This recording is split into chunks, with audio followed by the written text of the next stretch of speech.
बच्चों, आज हम हरिवंश राय बच्चन द्वारा रचित आत्म परिचय और दिन जल्दी जल्दी ढलता है कविता पढ़ेंगे।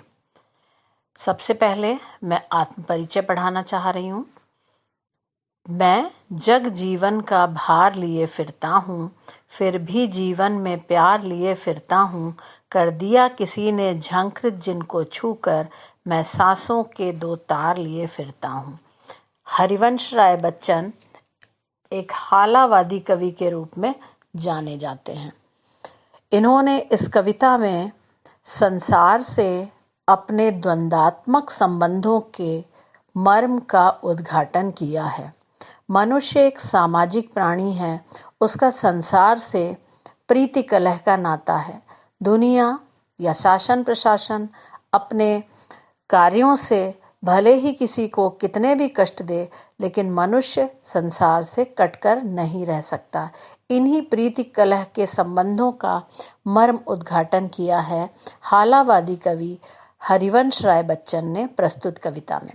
वो कहते हैं कि जग जीवन अर्थात सांसारिक जीवन मेरे लिए एक भार की भांति है, फिर भी मैं जीवन में प्रेम भाव लिए घूम रहा हूँ। अर्थात मैं संसार के प्राणियों के प्रति प्रेम भाव रखता हूँ। कर दिया किसी ने झंकृत जिनको छूकर, मेरी हृदय रूपी वीणा को किसी ने प्रेम से छूकर झंकृत कर दिया। उसी संगीत के सहारे मैं सांसों की डोर को लिए फिर रहा हूँ। अर्थात उनके प्रिय ने जीवन में उन्हें इतना प्रेम दिया कि उन्हीं प्रेम भरी स्मृतियों के सहारे वो अपने जीवन को आगे बढ़ा रहे हैं। कवि के प्रिय की मृत्यु हो गई थी, उसी वियोग को उन्होंने यहाँ व्यक्त किया है। अगला अनुच्छेद पढ़ेंगे। मैं सांसों के दो तार लिए फिरता हूँ, मैं स्नेह सुरा का पान किया करता हूँ, मैं कभी न जग का ध्यान किया करता हूँ। वो कह रहे हैं कि स्नेह सुरा में रूपक अलंकार है, जग जीवन में भी रूपक अलंकार है। स्नेह रूपी मदिरा, जैसे मदिरा पान करने के बाद व्यक्ति अपनी सुध-बुध खो देता है, वैसे ही कवि कह रहे हैं वो स्नेह रूपी मदिरा का पान करते हैं, अर्थात सदैव प्रेम भाव में मगन रहते हैं और संसार की परवाह नहीं करते।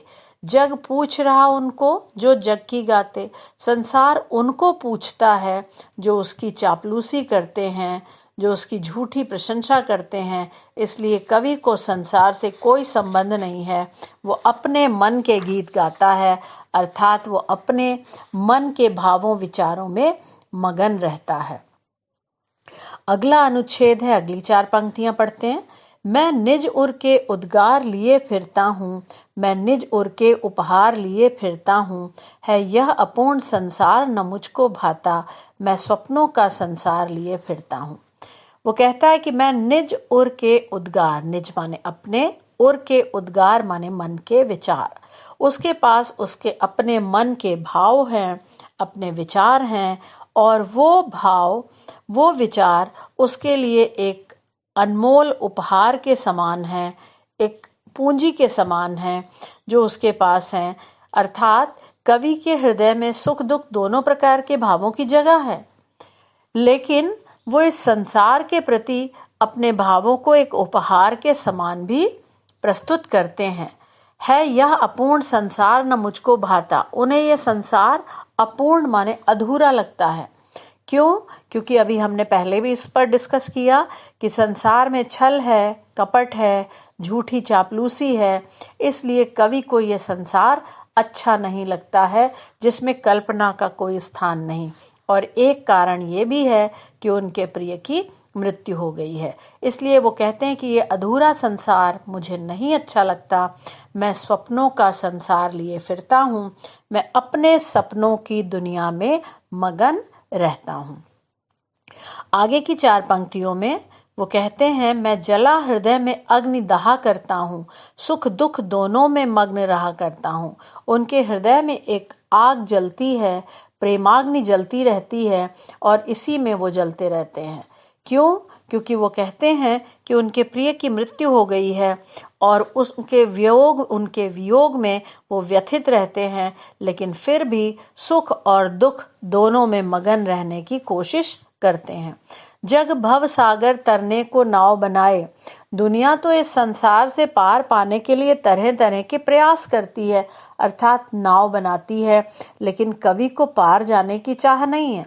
वो तो इसी संसार में मस्ती भरा जीवन बिताता रहता है। उसे इस संसार के तौर तरीके नहीं पसंद है, वो अपनी जीवन शैली में मगन रहता है। इसलिए वो कहता है कि मैं भव मौजों पर मस्त बहा करता हूँ। भव मौज माने लहर, भव मौजों पर माने संसार रूपी लहरों पर उठते गिरते आगे बढ़ता रहता है। वो पार जाने का प्रयास नहीं करता। लहरें उठते गिरते संघर्षशील जीवन का प्रतीक हैं, तो वो उठती गिरती लहरों के साथ निरंतर सामंजस्य करके आगे बढ़ता रहता है। भव मौजों और भव सागर में रूपक अलंकार है।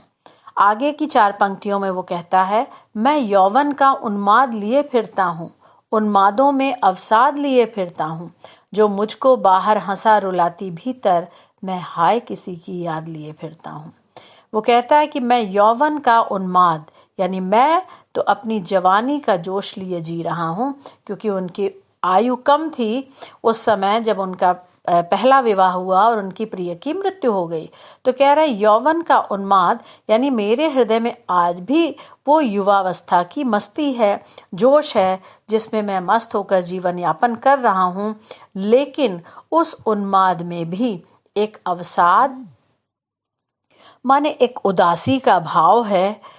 किसी से प्रेम करके उसकी यादों को अपने हृदय में मैंने संजोया था, उन्हीं यादों को मैं आज साथ में लेकर जी रहा हूँ।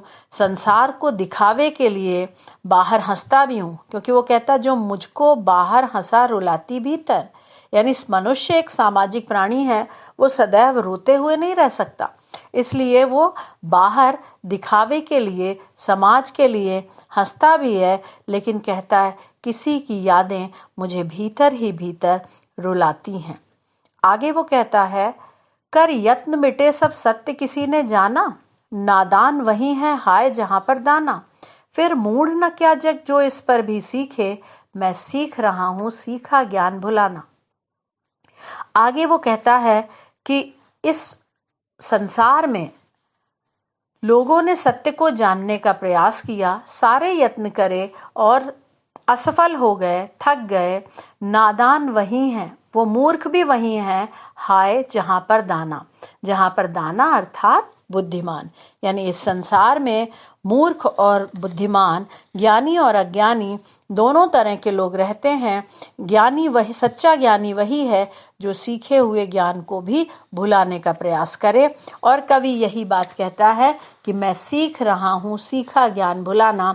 मैं सीखे हुए ज्ञान को भी भुलाकर परिस्थितियों के साथ हंसी खुशी में मौज मस्ती के साथ आगे तालमेल बिठाते हुए बढ़ना चाह रहा हूँ। आगे वो कहता है, मैं और जग और कहाँ का नाता, मैं बना बना कितने जग रोज मिटाता, जग जिस पृथ्वी पर जौड़ा करते वैभव, मैं प्रतिपग से उस पृथ्वी को ठुकराता। यहाँ यमक अलंकार का सुंदर प्रयोग करते हुए कवि कह रहा है, मैं और माने मैं अलग हूँ और संसार अलग है। मुझ में और संसार में कौन सा संबंध, कैसा संबंध, यानी दोनों अलग अलग हैं, इन दोनों में कोई संबंध नहीं। मेरा तो इस संसार के साथ संघर्ष चलता रहता है। मैं तो इस संसार से को मिटाने का, उससे दूर रहने का प्रयत्न करता हूँ। क्यों? क्योंकि ये संसार तो इस धरती पर धन संपत्ति जोड़ता है, और मैं हूँ जो अपने हर कदम से ऐसी धरती को, ऐसी दुनिया को ठोकर मारता हूँ जिसमें केवल स्वार्थ है, धन संचय की प्रवृत्ति है। आगे कवि कहता है, मैं निज रोदन में राग लिए फिरता हूँ। मेरे रोने में भी एक राग माने एक संगीत है, एक सभी के लिए प्रेम और अपनेपन की भावना है। शीतल वाणी में आग लिए फिरता हूँ। कहने के लिए मेरी वाणी शीतल है, मधुर और शीतल वाणी में मैं जो बात कहता हूँ उसमें क्रांति को जागृत करने की क्षमता है, लोगों में जोश और उत्साह लाने की क्षमता है, उसमें गहरे अर्थ छिपे हुए हैं। आगे वो कहता है कि हो जिस पर भूपों के प्रासाद निछावर, मैं वह खंडहर का भाग लिए फिरता हूँ। मेरे पास जो कुछ भी मेरा अपना है, खंडहर की भांति, उस खंडहर पर उस अपनी दया, प्रेम जैसे गुण या जो भी मेरे पास अपना है, उस पर मैं बड़े बड़े राजाओं के महलों को भी न्यौछावर करके छोड़ सकता हूँ। आगे वो कहता है, मैं रोया, इसको तुम कहते हो गाना, मैं फूट पड़ा, तुम कहते छंद बनाना। क्यों कवि कहकर संसार मुझे अपनाए, मैं दुनिया का हूँ एक नया दीवाना। कहता मैं रोता हूँ, मैं दुख की भावना को व्यक्त करता हूँ और संसार कहता है कविता रच रहा है। मैं फूट पड़ा, मैं जोर जोर से विलाप करता हूँ, कवि दुनिया कहती है छंद बना रहा है। कवि को इस बात पर आपत्ति है कि क्यों कवि कहकर संसार मुझे अपनाए, संसार मुझे एक कवि के रूप में ही क्यों जानता है। मैं तो दुनिया का एक नया दीवाना, एक नया प्रेमी हूँ जो इस धरती पर प्रेम को फैलाना चाहता है। अंत में वो कहता है, मैं दीवानों का वेश लिए फिरता हूँ, मैं मादकता निश्शेष लिए फिरता हूँ। वो कह रहा है कि मैं दीवानों का, मेरी वेशभूषा दीवानों की तरह है। मैं एक मुग्ध प्रेमी हूँ, जो प्रेमी का वेश मैंने धारण कर लिया है और मादकता माने मस्ती पूरी दुनिया को देना चाहता हूँ। इस हृदयहीन और दुखी संसार को मैं ऐसा मस्ती का संदेश देना चाहता हूँ जिसको सुनकर जग झूम झुके लहराए। मैं मस्ती का संदेश लिए फिरता हूँ। वो कहता है जिसको सुनकर ये दुखी संसार झूम उठेगा, मस्ती में डूबकर लहराने लगेगा और इस मस्ती के आगे झुक जाएगा। बच्चों, आज ये कविता का पूरा अर्थ मैंने आपको बताया। कल इसी कविता का दूसरा भाग दिन जल्दी जल्दी ढलता है के साथ इसके काव्य सौंदर्य और प्रश्नोत्तर पर चर्चा करेंगे। धन्यवाद।